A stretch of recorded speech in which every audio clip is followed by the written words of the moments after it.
dalam rangka saya pemenuhan tugas untuk calon guru penggerak angkatan 9 yang sudah masuk pada modul 3.1.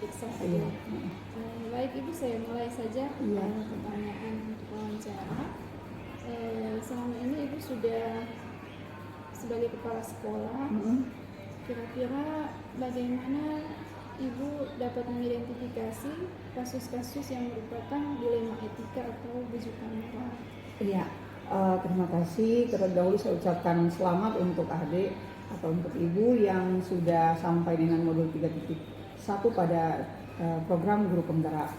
Nah, untuk dilema etika dan bujukan moral, tentunya kita harus tahu dulu kalau dilema etika itu kan artinya permasalahan ini adalah benar versi benar. Kalau bujukan moral, benar versi salah. Olehnya untuk mengetahui ini dilema etika dan atau bujukan moral, saya harus ada pengujian dulu atau analisis dulu. Karena saya akan melihat siapa-siapa yang terlibat pada permasalahan ini, kemudian apa dampaknya, bagaimana dampaknya.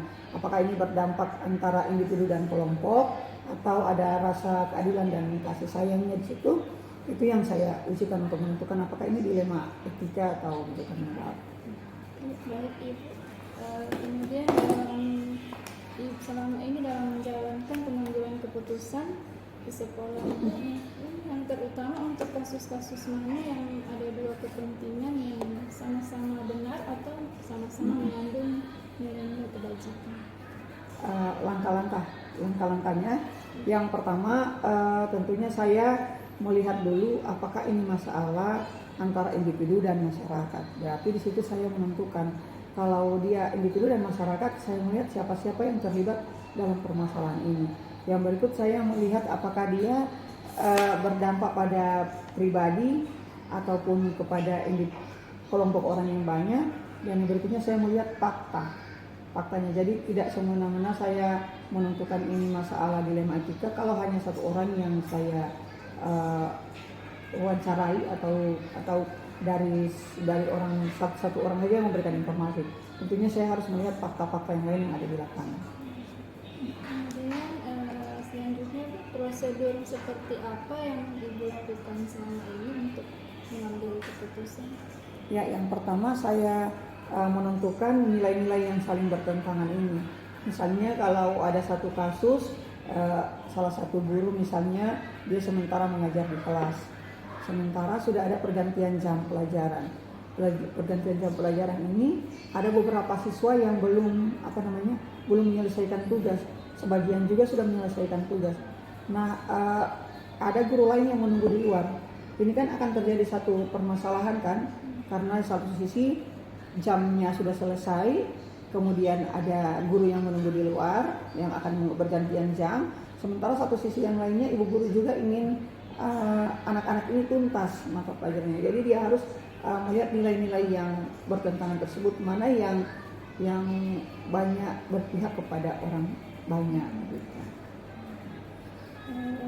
Kemudian selama ini hal-hal apa saja yang Ibu anggap efektif dalam pengambilan keputusan pada kasus-kasus dilema etika? Ya, kalau untuk kasus dilema etika, karena ini benar versi benar, biasanya saya melakukan coaching klinik. Itu saya undang guru yang bersangkutan kalau masalahnya guru, kemudian saya melibatkan wakil-wakil kepala sekolah jika itu berhubungan dengan pihak luar ataupun dengan guru yang lainnya.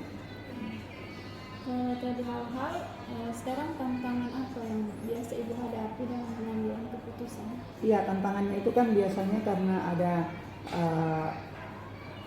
keadilan PS kasih sayang, kemudian individu versi kelompok. Itu dia, jadi tantangannya itu kan karena ini dilema etika yang artinya benar sama benar. Biasanya seorang pengambil keputusan itu menggunakan hati juga kan.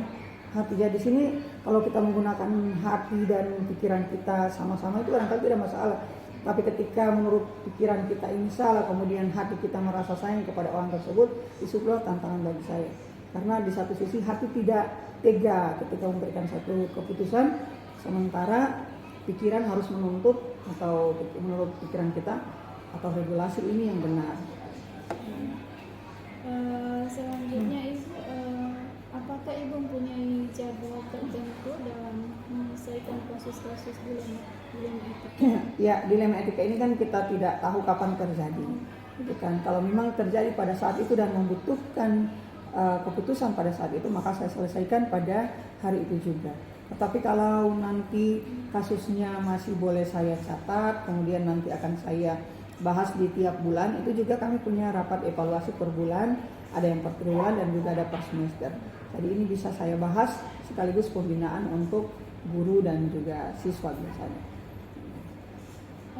Adakah seseorang atau faktor-faktor yang selama ini mempermudah ibu dalam membantu ibu dalam pengambilan keputusan? Nah, untuk pengambilan keputusan ini seperti dijelaskan di awal, karena metode coaching saya gunakan, biasanya orang itu pribadi yang bermasalah itu yang saya libatkan.